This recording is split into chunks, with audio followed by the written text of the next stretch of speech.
Maharap sa kaukulang kaso ang sinumang tumutulong para itago o pagtakpan. Si Senador Ronald De La Rosa na may kinakaharap na mandamiento de aresto mula sa International Criminal Court. Ayon kay Justice Secretary Frederick Vida, may batas ukol sa obstruction of justice kabilang ang pagkakanlong sa isang wanted na individual, tampering of evidence, misleading authorities at iba pa. Sinabi pa ni Vida na kung opisyal o kawani ng gobyerno ang mapatutunayang guilty, kasama sa parusang haharapin ay diskwalifikasyon sa paghawak sa anumang pwesto sa gobyerno.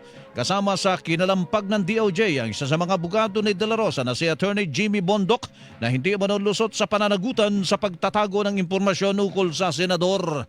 With respect to his public representation that he allegedly knows the whereabouts of Senator Ronald M. De La Rosa, I have directed the issuance of a formal letter request asking him to provide the department with any information in his possession or available to him regarding the whereabouts or information leading to the location of Senator De La Rosa. The client lawyer privilege doesn't excuse him being an officer of the court, doesn't excuse him from cooperating, or doesn't excuse him from committing crimes like concealing offenders, misleading authorities, or delaying legal processes. Sinabi pa ni Vida na sa dami ng sinabi at inamin ni Senador Robin Padilla kaugnay ng paglabas ng Senado ni De La Rosa kasama siya, ay hindi na nila ito kailangang tanungin at isasama na lang ang mga pahayag niya sa investigasyon. Ang dami niya na kong inamin na ginawa niya. Based on these admissions, based on this factual milieu or factual circumstances, can we lead to a conclusion that he or a person is probably guilty of a particular crime.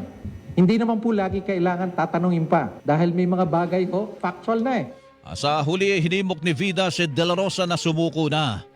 Siya po'y incumbent senator. Siya po'y dating chief PNP. Magtulong-tulong po tayo na buhayin yung proseso ng rule of law.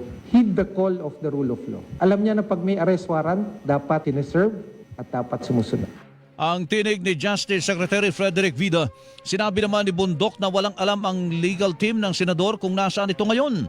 Idinagdag pa ni Bondoc na wala ring magpapatunay na armed and dangerous si De La Rosa.